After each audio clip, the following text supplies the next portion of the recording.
Hi guys! Welcome back sa aking kusina. For today's video, magluluto tayo ngayon ng sinigang ng ulo ng salmon. At kung bago kayo guys sa aking channel, huwag kalimutang mag-subscribe at i-hit ang bell button below para ma-notify kayo lagi sa mga bago kong upload na video. Tara na guys, umpisahan na natin. Ingredients: 2 pirasong ulo ng salmon, kangkong, sitaw, talong, okra, 4 na piraso ng kamatis, 3 pirasong siling haba, luya, sibuyas, bawang, sinigang mix. Tips lang guys, hugasan ng suka ang isda o kaya naman ibabad sa tubig na may asin ng 5 to 10 minutes para malinis ng maayos ang isda. Kailangan talaga natin hugasan guys ng maayos ang ulo ng salmon kasi nga, pag hindi natin siya hugasan ng maayos, may kakaiba talaga siyang lasa. Minsan mapait talaga at sobrang lansa.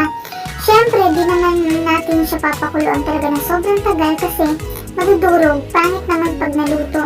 Di na natin makikita yung salmon, magiging invisible na siya. Tara na guys, umpisa na natin magluto.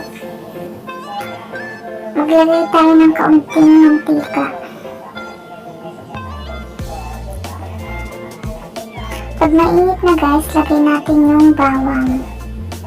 Yan, igigisa lang natin yung bawang. Ayun na.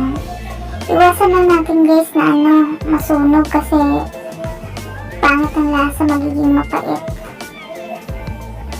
Tapos lagay agad natin yung sibuyas. Isa lang natin ulit siya ng kaunti. Hinaan natin ng kaunti yung apoy kasi baka masunog. Isa-gisa lang natin.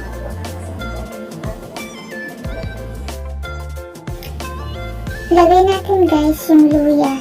Huwag na natin siyang durugin, slice na lang natin kasi minsan kapag dinudurog parang pangit naman naglalasang luya na yung sabaw. Lagay naman natin yung kamatis. Mas masarap guys sa sinigang kapag marami yung kamatis.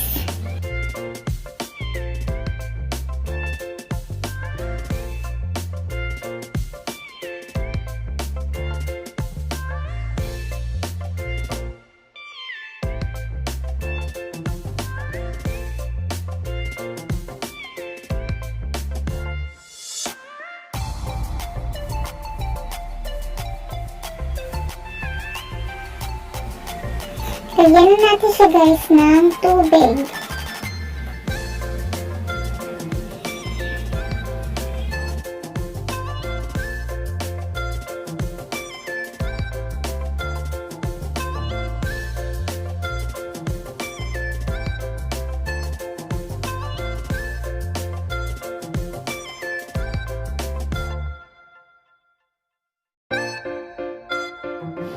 Maglagay tayo guys ng fish cubes. Kung wala naman kayong fish cubes, pwede naman yung pork cubes na lang. Hindi naman siya magrereklamo guys kahit siya ay isda. Kailangan guys, natinta na natin yung sabaw bago ilagay yung isda kasi iniiwasan nga natin siyang madurog.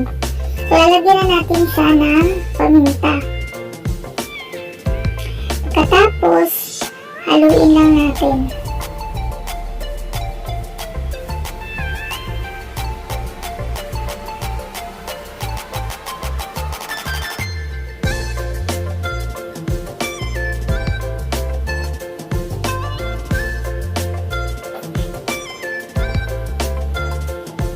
Tapos, tignan natin siya ng patis.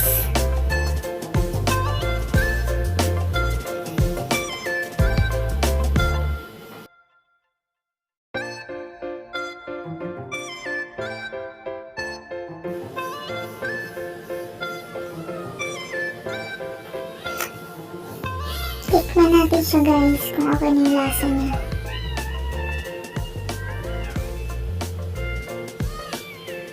Dahil matabang pa siya, lalagyan ko ulit siya ng patis.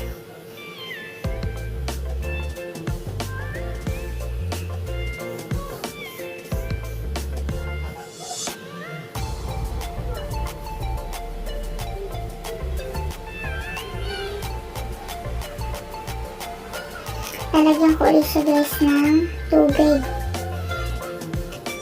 Kaunti kasi yung sabaw niya eh. Kunti pa. Tapos takpan na natin pakuluan. Pag kumulo na siya guys, pwede na rin natin ilagay yung sinigang mix. Hindi ko na kasi siya nakuhanan eh. Hindi ko na din nakita sa video eh.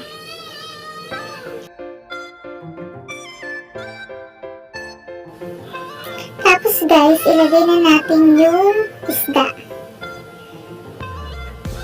Ayan, ilubog-lubog lang natin siya.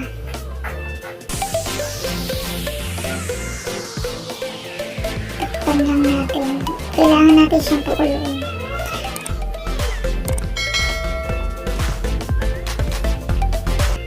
Pag kumukulo na siya guys, pwede na natin ilagay yung mga gulay natin. Unahin natin yung kangkong. Pag naglagay na tayo guys ng gulay, huwag na natin tatakpan para hindi madurog yung mga gulay natin. O hindi ma-overcook.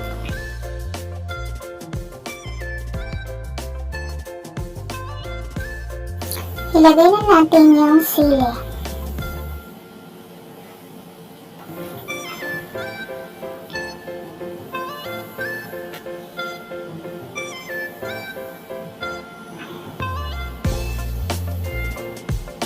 Tutulutuin lang natin siya guys ng kaunti.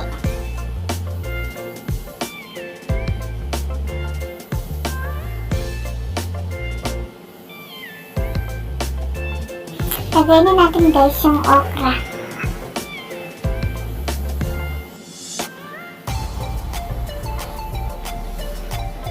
Tapos yung sitaw.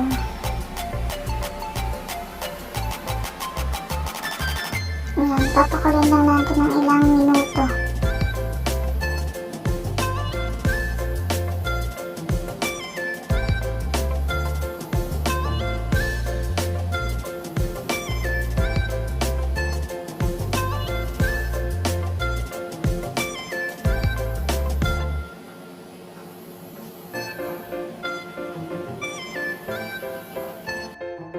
Ilagay na natin yung talong. Huwag na natin siya guys masyadong pakuluan kasi dahil mainit naman yung sabaw, naluluto naman siya ng kusa.